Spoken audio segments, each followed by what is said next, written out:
Welcome to ASTR, bringing together the Adventist Church's past and present in order to inspire for the future. Every second week, we bring you extraordinary stories from Adventist history, key facts about the Adventist Church today, and guidance on how you too can explore the Adventist Church, past and present. In this episode, we tell the stories of the Boehm family, pioneer missionaries to Papua New Guinea, who were among the many missionaries who helped to lay the foundations for today's flourishing Adventist presence in that country. And we answer one of the questions we get asked most often in ASTR: what proportions of the Seventh-day Adventist Church's membership are male and female? But first we start with This Week in Adventist History.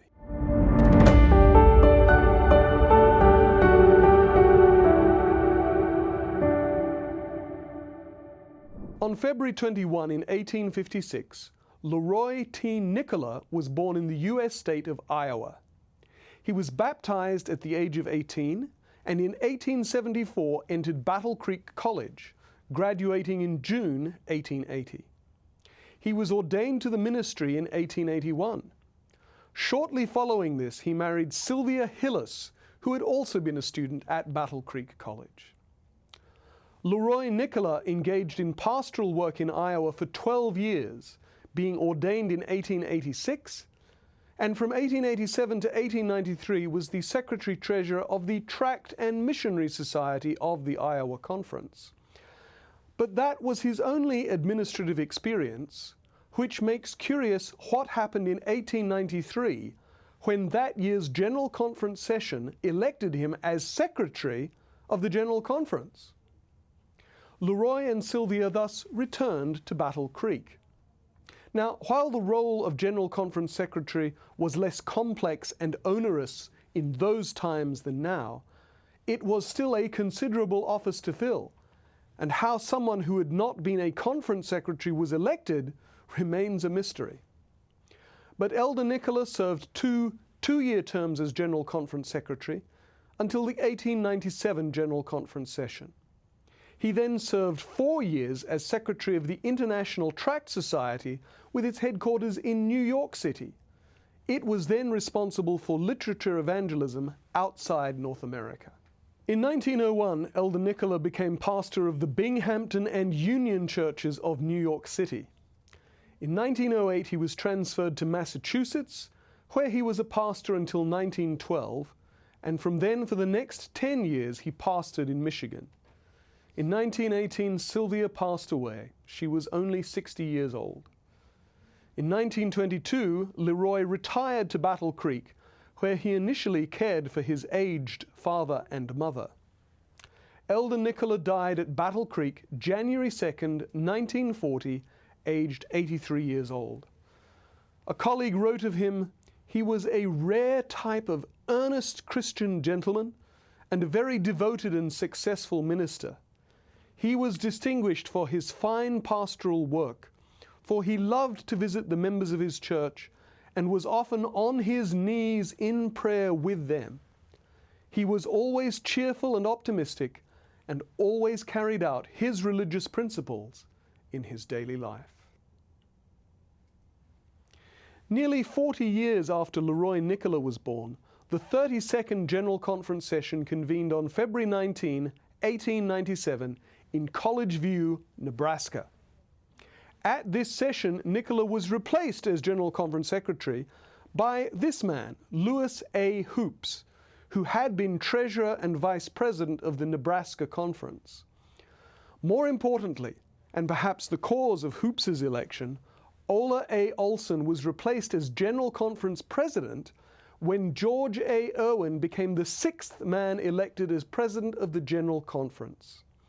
In fact, all three offices changed, for A.G. Adams replaced W.H. Edwards as Treasurer.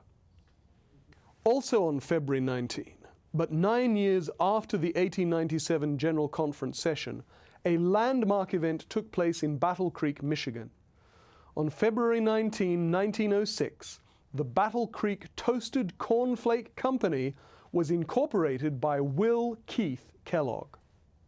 Will was the seventh son of John Preston Kellogg and a younger brother of Dr. John Harvey Kellogg and Dr. Merritt Gardner Kellogg.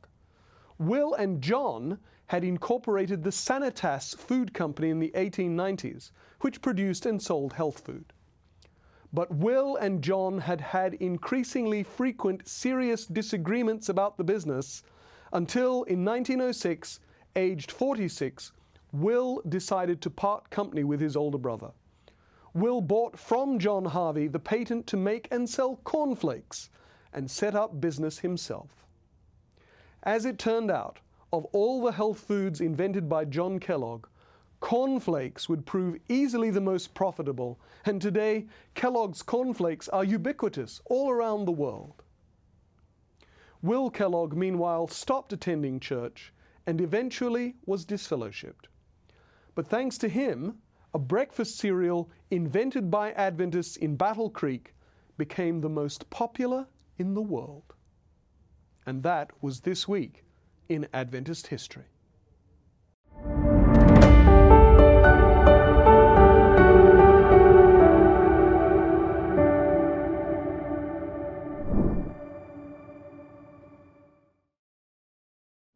Have you ever wanted to read historic past issues of the Signs of the Times or the Review, but didn't know how you could do that? Well, take a look at ASTR's online archives, which holds not only historic issues of the Signs of the Times and the Review, but also historic issues of Union Conference periodicals, books, and minutes. Visit the online archives at documents.adventistarchives.org.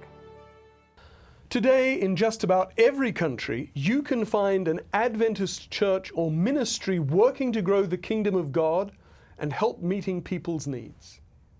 Are you interested in reading about the people who pioneered the Adventist mission work around the world? The Encyclopedia of Seventh-day Adventists, known as ASTR, currently has 4,000 articles online. Hundreds of those are about Adventist missionaries. Today, Dr. Dragoslava Santrac and I will share the story of the Australian missionary Eric Boehm and his family who served in Papua New Guinea. You can read the whole story at encyclopedia.adventist.org. That's encyclopedia.adventist.org. 6 weeks after they were married, Eric and Dorothy Boehm left Sydney aboard the SS Montoro, headed for the Aroma mission in Papua New Guinea on January 13, 1937. They arrived in Port Moresby on January 21st, where they were greeted by missionaries W.N. Locke and Charles Mitchell and their families.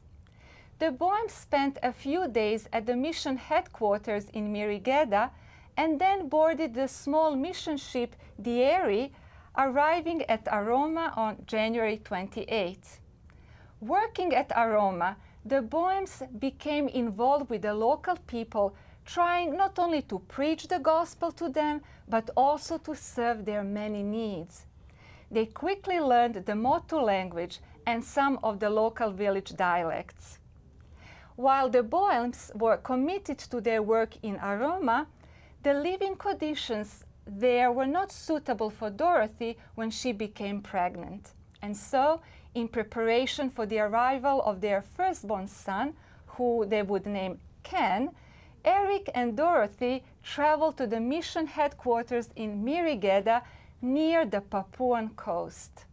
The trip to Mirigeda took a week by canoe or 2 days by mission ship. While at Mirigeda, Eric, with the help of Lester, son of veteran missionary W.N. Locke, translated and printed the Papuan Adventist hymnal. Toward the end of 1939, the family returned to Australia on furlough, and their second son, Raymond, was born at the Warburton Hydro near Melbourne. Alas, Dorothy's stay in the mission field had taken a toll on her health, and she became quite ill after the delivery of her second child. Unfortunately, the local physicians in Papua, not being familiar with tropical diseases, had not diagnosed in time the fact that she had cerebral malaria. 10 days after giving birth, Dorothy died, just before the anti-malarial medicine she needed arrived at the hospital from Melbourne. She was only 29 years old. This left Eric with 2 young sons, one of them a newborn. Eric's sister, Lila Hill, and her husband Richmond took the 2 young brothers into their home in Wahroonga on the outskirts of Sydney and looked after them. With his sons well cared for, Eric returned to Papua New Guinea in early 1941 and worked in the Gulf of Papua. When war with Japan broke out, he dug air raid trenches. When Port Moresby was bombed, an evacuation order was given and he accepted an offer of passage on the ship Potrero to Cairns in Northern Australia. Once there, he took a train from Cairns all the way south to Sydney, a distance of 1,500 miles or 2,000 kilometers. When Eric walked into the headquarters office at Wahroonga, there was all-round relief because the Australasian Division office had lost all contact with him because of the lack of communication caused by the confusion of the war. In April 1942, Boehm began a period of service as an evangelist in the state of New South Wales. On September 23, 1942, he married Grace Jean Reynolds, a registered nurse at Sydney Sanitarium and Hospital. A few weeks later, Eric was ordained to the gospel ministry at Wahroonga on October 3, 1942. Even before the war in the Pacific had officially ended, Eric Boehm, with his new wife Grace, was back in Papua, this time at Bisiatabu, at the southern end of the famous Kokoda Trail. Here he served as the district director and secretary-treasurer of the Papua mission until the end of 1947. During 1948, Eric and his family took furlough back in Australia, and on his return, he was the district director for the Madana area. In March 1949, Eric was appointed secretary-treasurer of the Northeast New Guinea mission, based in Madang, after spending the first 2 months of that year as secretary-treasurer of the Coral Sea Union mission.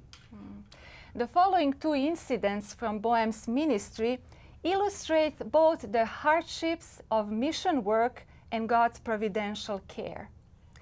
In 1949, Eric was visiting Togaba Hospital and staying with missionary Len Barnard and his family when the guest house he was staying in burned down late at night.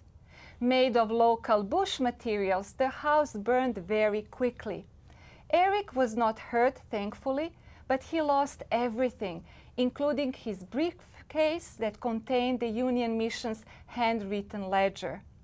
Consequently, there was much added work with the local missions to reconstruct the lost files. In addition, he lost his Bible and all his sermon notes, and this was a long-term loss. Eric also lost his clothes, except the little he was wearing late at night when the house caught fire. The second incident happened some 18 months later. Eric took responsibility for the 45-foot-long mission vessel Light, and the family moved to Manus Island for 3 months. With the disruption of the war, there had not been any regular church programs on the island. Some months were spent providing communion on all days of the week and conducting baptisms and marriages. When visiting Wavulu in the Western Islands, Eric was ordered off the island by the locals. But Grace, being a nurse, had noted a number of tuberculosis cases, and Eric reported this to the district commissioner. A patrol brought a number of these ill people back to the mainland for treatment. Local Adventists visited people in the hospital. They shared their food with these patients and did their best to make them comfortable, and in time they came to believe that it was the good Adventist food and hospitality that made them well. On hearing of this, their chief now demanded that an Adventist missionary be located on their island. In this photograph, you can see Eric and Grace with some members of the local tribe. And this second photo shows Eric playing music to his local congregation in the Fore district. Whether by spoken word, acts of kindness and service, or music, the Adventist message has been brought to Papua New Guinea, where there are today nearly 400,000 church members. The Adventist message continues to be shared in Papua New Guinea and in many other places around the world, thanks to the commitment and sacrifice of many missionaries like the Boehms. Grace died on November 24, 1983. Eric's last words to her were, "Good night, Grace. I'll see you in the morning." The next year, Eric had a heart attack and died on November 12, 1984.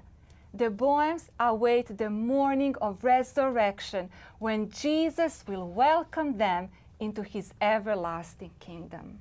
Read the whole story about the Boehms and many other motivating stories in the Encyclopedia of Seventh-day Adventists online at encyclopedia.adventist.org. Please tell others about this wonderful resource and get inspired to continue the mission work of our past missionaries.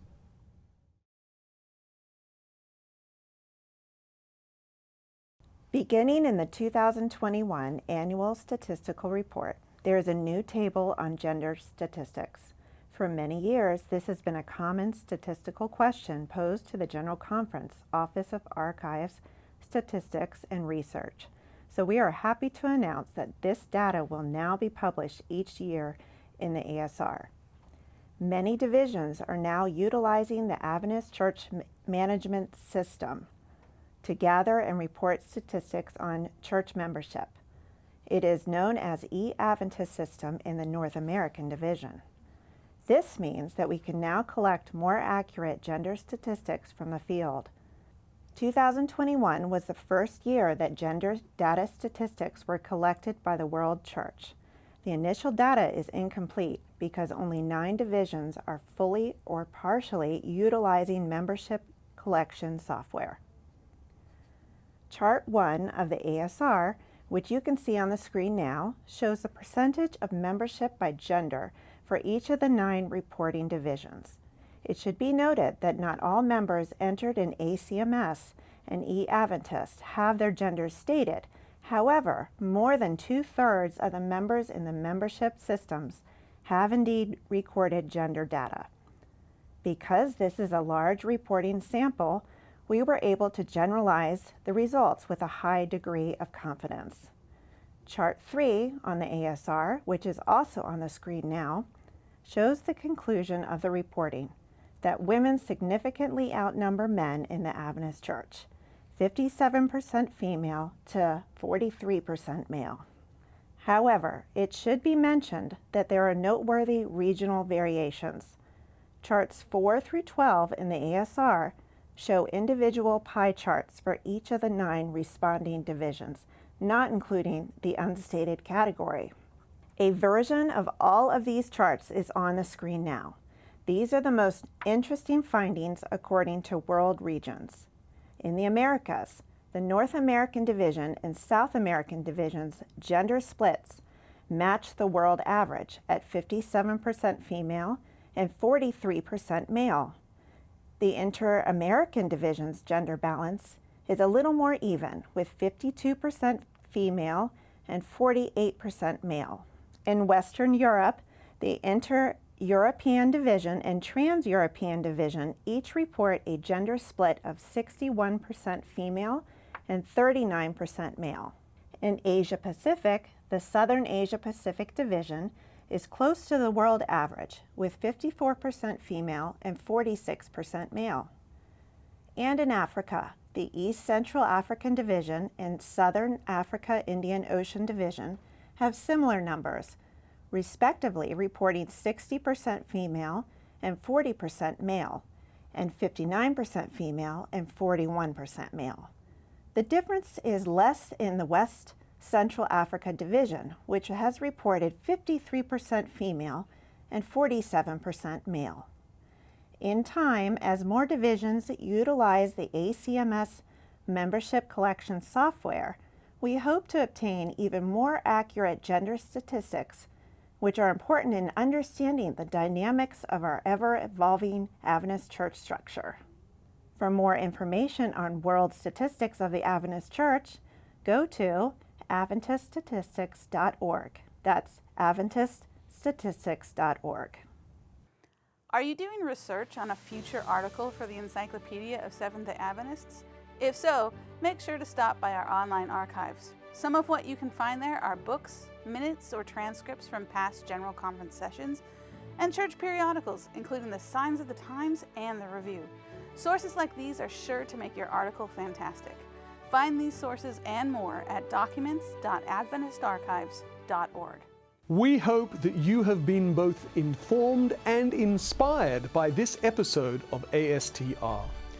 If you want to receive more historical and current content from the General Conference Office of Archives, Statistics and Research, email us at archives@gc.adventist.org. Again, archives@gc.adventist.org. And you can sign up to receive our quarterly newsletter, Telling the Story.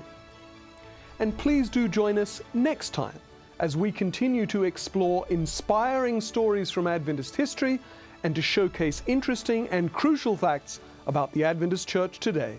See you next time.